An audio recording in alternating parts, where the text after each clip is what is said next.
There was a time when you simply got into some cozy encounters in your favorite online games, talked to people you had never met and probably would not recognize on the streets.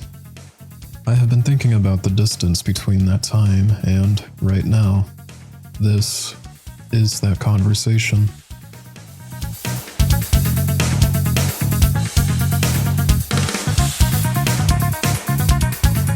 There is a specific kind of loneliness that only happens in a full lobby. Not the obvious kind, mind you. Not the kind where you are by yourself with nowhere to be. It's the kind where you are surrounded by other people, technically in the same space, technically playing the same game. And yet, you are completely alone in it. Nobody is talking. Nobody is going to talk.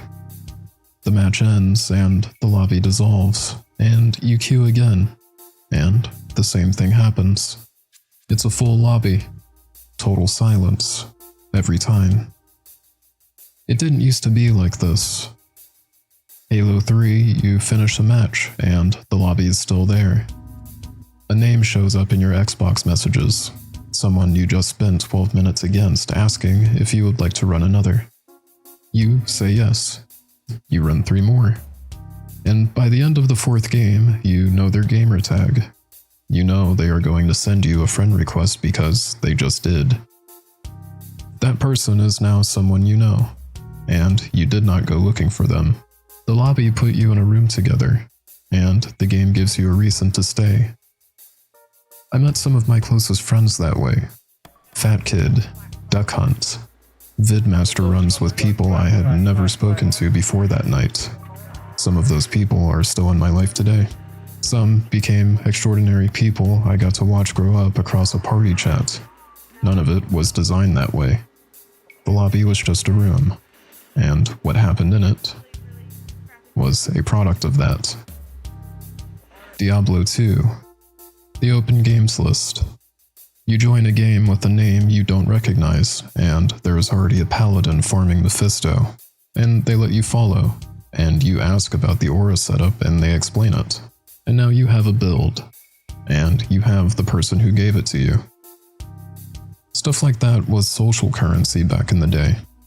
You talked to somebody you didn't know because they had something that you didn't know that you needed or maybe you were looking for. Dota 2. You play Meepo at a high enough level for your bracket and the proving ground dynamic kicks in. People start adding you because they want you on their team. To them, you are a literal cheat code. You end up in games with strangers who become regulars, who become people you actually know. The mechanism is different from Diablo, but the result is almost identical. Competence in a public space with no filter between you and the people noticing it. Counter-Strike. No, not that one. Source. You play the same server often enough to start seeing the same names. One guy that files your taxes every time he is in the lobby. You don't know anything about him except that he is terrifyingly good, and his name is in the kill feed so often you have started to feel something akin to respect. You are not friends, and you barely speak to him. But you know each other. You're regulars. I have stories from most of these games, and I suspect you do too. The specifics are different, but the shape is the same. Someone you did not go looking for, a game that put you in a room together, and something that built in the gap between those two. At the time, this is just how it was. A side effect of public spaces, shared rooms where you landed next to strangers with no filtering and no algorithm deciding who you were allowed to be near. You logged in, and you were just a person in a room with other people. That room is mostly gone now.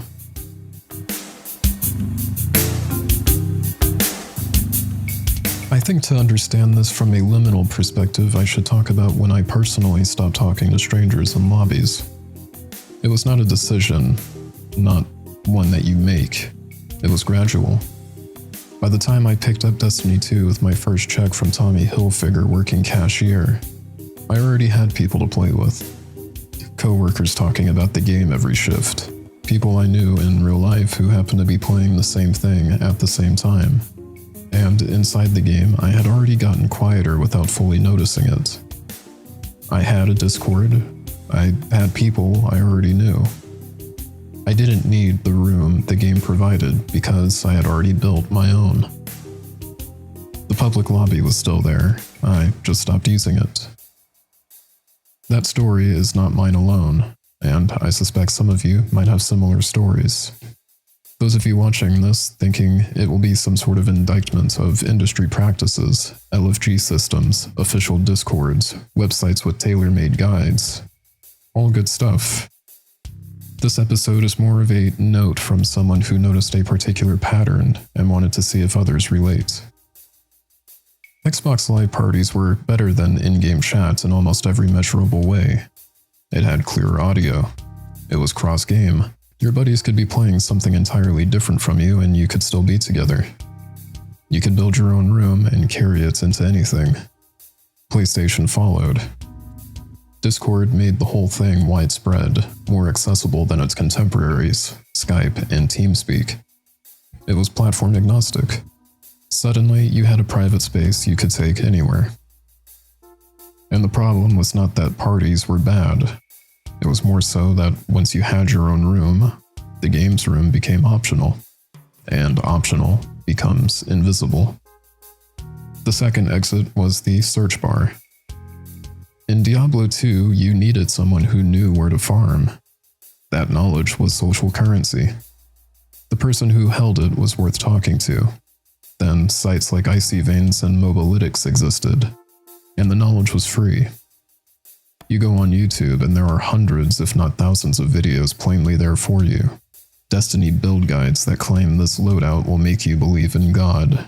Until the next week's video, of course. Your favorite RPG has Map Genie, basically a Garmin for the game that tells you where every single thing is without any organic discovery or talking to people in a social context. The person who used to be valuable for knowing things stopped having a reason to be in your game. And so, by that logic, you stopped having a reason to communicate. When you do not need to go through anybody to get information, the conversation stops happening. Here is something some of you might find funny. Destiny had a system called guided games, a Sherpa mechanic that matched inexperienced players with veterans for raid content. It launched in 2017 and stayed in its beta until the game's final expansion 7 years later, when it was then replaced by the in-game LFG the game currently has. It never solved the underlying problem because the problem was not a missing feature. The incentive to actually connect was gone before the feature ever arrived. And even in a raid, 6 people mechanically required to coordinate. The culture had shifted enough. The other players were just variables. The only real communication tools Destiny 2 ever gave you was a crouch spam and some emotes that you can use, basically pantomiming your way through the entire encounter. And still, in 2026, there is no in-game ping. And, I understand Destiny 2 was built on a much older engine than Marathon or its sister franchise Halo Infinite, both of which at least have a ping system. But that gap in design told you something about where social infrastructure ranked on the priority list. The third exit was the number. Ranked systems and skill-based matchmaking came with good intentions. Fair matches, appropriate challenge. The side effect was that every stranger became a variable in a rank calculation. The CS source regular who mowed your lawn every game, put him in CS2 ranked, and he's a threat to your MMR. The same case in Call of Duty. You run a lobby and it feels practically dead. Nobody talking the way they used to in, say, Call of Duty 4 or the original Modern Warfare 2. Sans the, your mother jokes and everything else that happens in a lobby. It's more so to do with people focusing on their own pursuits, and those pursuits don't really necessitate you being there. The game's changed in complexity, and what that change brought was a different sort of environment for which people can actually connect. None of these exits were malicious in any sort of sense. Each made sense on its own terms. Together they took apart the room piece by piece and replaced it with something more efficient and considerably more empty. But the industry did not finish the job alone.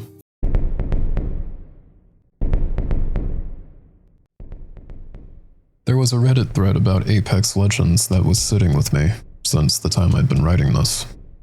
Someone posted a comparison of Season 0 gameplay against what the game looks like now. The response I had was pretty ubiquitous. Back then nobody knew anything. There were no optimal drop zones, no route planning, no tier list. Everyone was a Bambi stumbling in the mud, and the game felt alive in a way it doesn't anymore. And no, that is not me saying the game is bad. It's more so to do with the shared ignorance. That aspect of the game is gone. That ground zero feeling where everyone was stumbling around together, learning. There's a actual broader argument sitting inside that observation about what happens when a game becomes too optimized. Think something like Mordau or For Honor.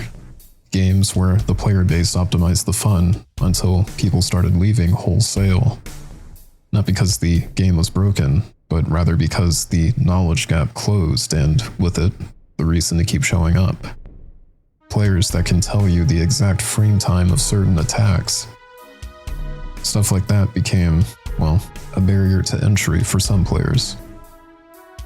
Data mining became standard practice. A new expansion drops and within 72 hours someone had extracted the loot tables, the drop rates, the hidden quests, the story beats that were supposed to unfold over weeks, all of it on a spreadsheet before most players have even logged in. The mountain you were supposed to climb comes with a trail map somebody else made before you even left the house. The shared experience of not knowing disappears. That sounds minor until you consider what not knowing actually produced. One clear example that I have is Destiny 2, the Whisper of the Worm exotic mission. It was a mission that nobody was supposed to find until they found it. It started with a post, a single observation that something strange was happening in a patrol zone on Io. That became a wildfire. I was at work when it happened. Texts from friends, people on the floor hitting me up. Something big just went down in the game. The mission required a coordinated team, a timer, a jumping puzzle nobody had practiced, and mechanics the community had to figure out in real time together. People who had not spoken to each other in months were suddenly in the same channels working through it. That is organic discovery. That is what the lobby used to produce by accident, recreated for one moment in a game that had mostly forgotten how to do it on purpose. And it happened because nobody had stripped it out ahead of time. And just an observation. I apologize, dear viewer, that this is the fourth time in this series that Bungie appears in some capacity. But it is hard not to. That is the game. And that game is where the argument is easier shown. The final shape came out and so much had already been handed to us. There was Light.gg, the item manager, leaked raid encounters from players who glitched into areas not yet meant to be visited, weapons pulled up before they had even dropped in anyone's hands. The organic nature of discovery was turning in its own grave before the expansion even launched. Then there is the optimization layer sitting on top of all of it. The YouTube build video promising god tier damage, the tier lists, the weapon of the week that is supposedly the best weapon in the game. The Discord bot that tells you exactly where this weapon drops in every possible role before you have even touched the activity. That one particular person in the friend group that spends 30 minutes in the vault checking armor digits for one wasted stat point, not even playing it, just administering it. Data mining consumed the mythology. Optimization consumed the need for another person. Both did it the same way, by removing uncertainty. And uncertainty, as it turns out, was the raw material the lobby ran on. The Bambi moments, the not knowing, the reason to turn to the person standing next to you. Some games should do better at protecting their secrets. The ones with worlds deep enough to reward discovery owe it to their players to make that discovery. Elements like Whisper of the Worm make games feel alive. The industry should want more of that. The the community should want to let them breathe. Dear viewer, I am just a guy with a microphone and a pen. Maybe in a different universe or a different career path there could have been a Dr. Agis, but I am simply just me. The research I'm about to describe to you is in the sources section below, and I actually recommend you read it should you want to. These are peer-reviewed studies, and they are more authoritative on this subject than I ever will be. What I can do is tell you what the research found, and why it even matters. Everything so far has been about loss, what the lobby was, and what replaced it. But there is a version of this conversation that my nostalgia framing misses entirely. For some people, the question was never what did we lose?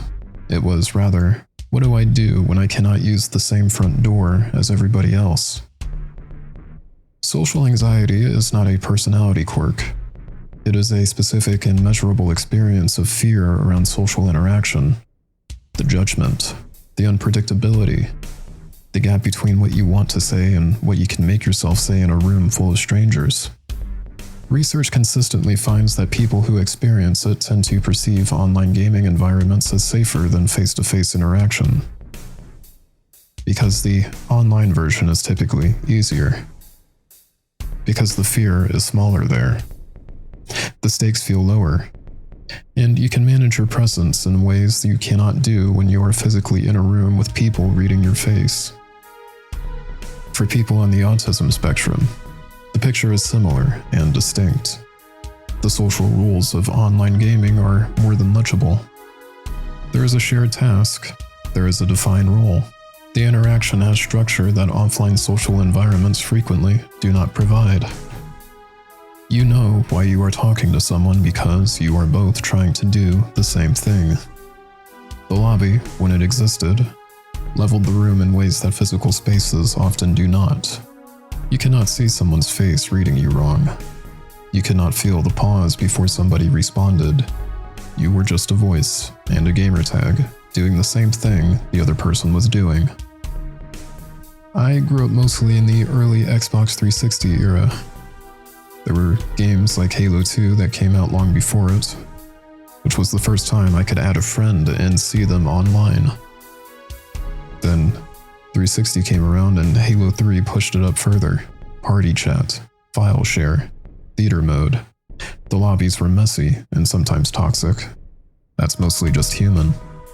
One of the first friends I ever made in that game, we ran the campaign together, and I immediately, after connecting in a lobby, realized that this was the first time I had ever played a campaign online with somebody. I remember thinking that the person on the other end could be across the country or across the world, and that didn't matter. We were in the same room. That friend is still a friend today. But we should consider what happened when that room dissolved. The open server was replaced by private Discord servers that require an invitation. Skill-based matchmaking ensures you rarely see the same person twice. The ranked queue turns every interaction into a performance to be evaluated. The exact conditions that made gaming safer for socially anxious or neurodivergent people got replaced with conditions that look a great deal like the face-to-face environments they had already learned were not built for them. Then there is VRChat. I don't understand what challenge Zen is trying to do. It's Be Nice Zen Day. That's the challenge. Zen's always nice to me, though. They are physically not allowed to be mean today. Is that why Zen? Wait, hold on. Is that why? Wait, hold on. Is that why Zen? They can't bully people. They can't. Yeah. VRChat is a free social platform built around custom avatar worlds and open interaction with strangers. Over 10 million registered users. Most of them have never even touched a VR headset. They run it on a desktop the same way they would run any other game.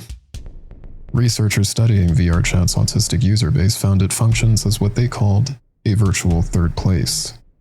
A space where users could navigate social challenges in ways that were not accessible to them offline, share experiences, build community, and practice interaction at lower stakes than the physical world demands.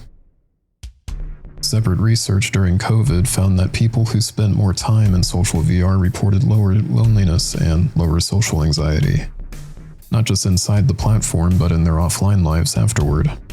The practice transferred. Confidence built wearing a cartoon avatar carried back into the real world. One participant described it plainly. You cannot be lonely when you have all these people in these worlds waiting to talk to you. The broader gaming industry spent 15 years removing the conditions that produced that feeling by accident. VRChat, a niche platform with cartoon avatars and no competitive mode or loot to chase, rebuilt them deliberately. The people who needed a room most found it there. There is a type of person that life produces that almost nobody really talks about. The fair-weather friend. Most of us have met one, and whether you are that person or you have somebody like that in your life, the buddy you have at school, but only there.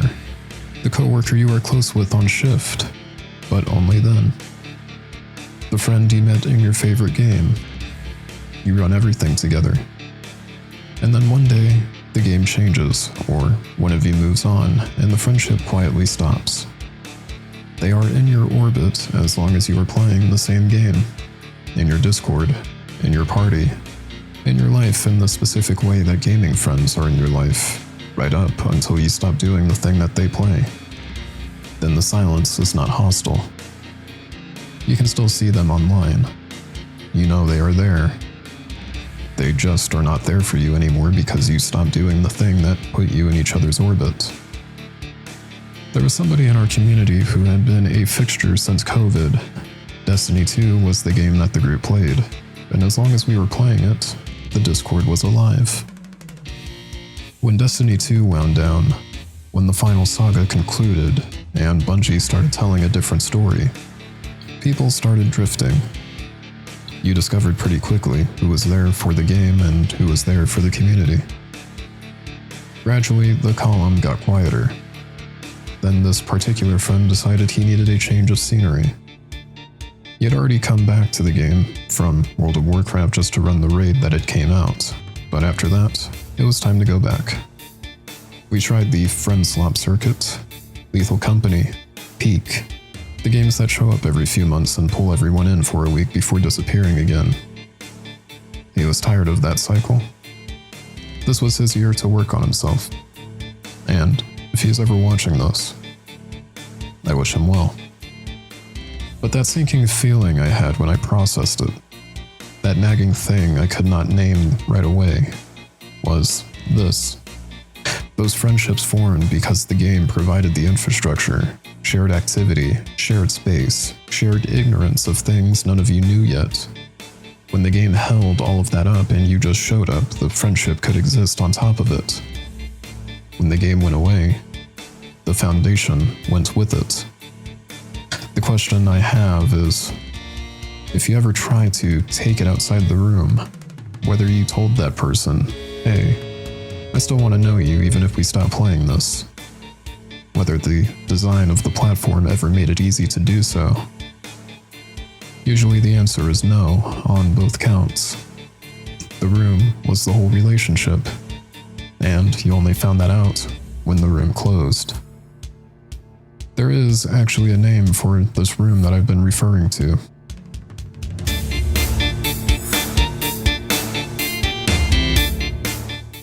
In the late 1980s, an American sociologist named Ray Oldenburg became very concerned about something most people had not yet noticed was disappearing. He had been watching suburban America transform. The diner replaced by the drive-thru, the barbershop replaced by the appointment-only salon, the corner hardware store replaced by the big box 30 minutes away. None of these changes were malicious. Each one made economic sense. Together, they were hollowing out something he thought was essential to how people stayed connected to each other. In 1989, he wrote a book about it. He called it The Great Good Place. His argument was this. Human beings have a first place, which is home, and a second place, which is work. But a life built on only 2 of those produces a specific kind of loneliness. The kind that builds slowly because you are technically never alone. You have family, you have colleagues, but you are never just in a room with people who did not choose to be near you for a reason. The third place was where that happened. The bar, the coffee shop, the park bench where the same people showed up every morning without planning it. The place you went not because you had to, but because something pulled you there. And the thing pulling you was other people who had also just shown up. Third places level you. Walk in, and the normal markers matter less. What you do, what you earn, what you drive, none of that is the price of admission. You are just a person in the room. Oldenburg was writing about cafes and barbershops. He was worried about suburban isolation and the privatization of the leisure. He had no idea he was also describing something that was about to exist inside a game console decades later. I think you already know where I'm going with this. The Halo 3 lobby, the Diablo 2 game list, the Counter-Strike server where regulars showed up. Nobody designed those as third places. It was a side effect of public spaces and shared ignorance, and no algorithm deciding who you were allowed to be in a room with. You logged in, and you were just a person in a room. In 2006, 2 academics published a paper specifically arguing that online games had become the new third places, that they were performing the exact social function Oldenburg described. Informal gathering spaces where interactions centered on shared interest and satisfied immediate psychological needs. They were right.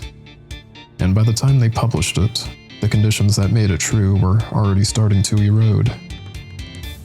Karen Christensen, writing with Oldenburg on an updated edition of the book in 2023, sharpened the whole argument to just a single line. Third places, she wrote, are the answer to loneliness. We had one. The party system took the door. The search bar took the reason to stay.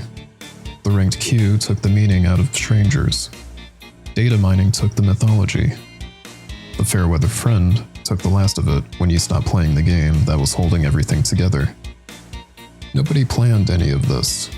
Every step made sense individually. That room, however, is still gone.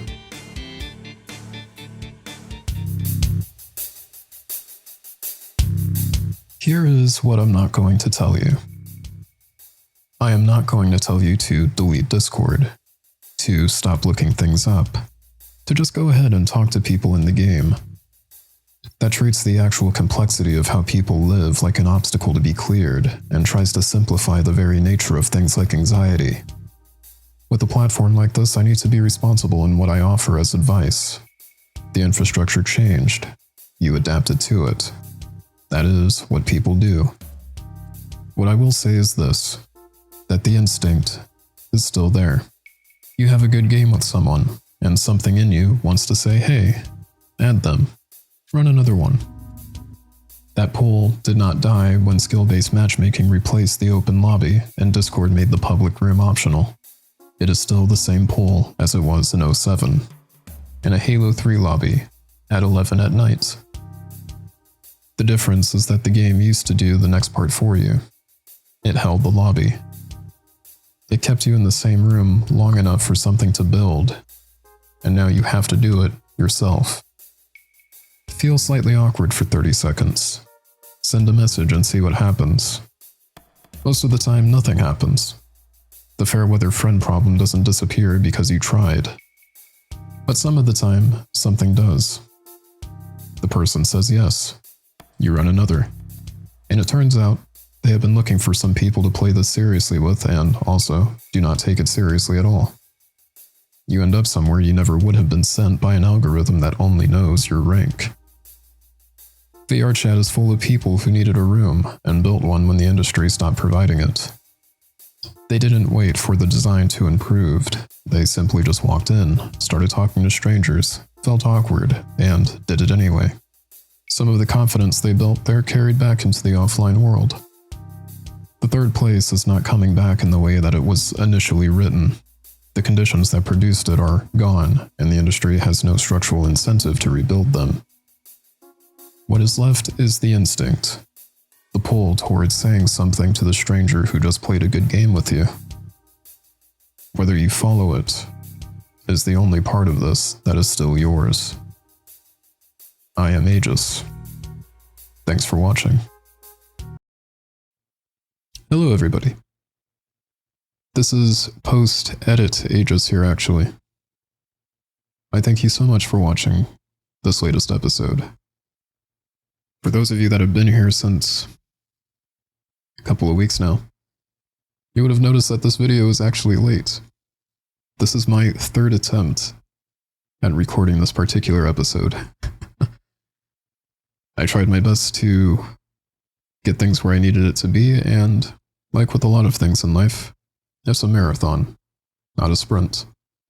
The recordings became corrupted on the first attempt, and the second attempt, it felt rushed because I felt like I had to get this out on the day of. So, third time's the charm. There's more coming soon. But all I can say at the moment, thanks for watching.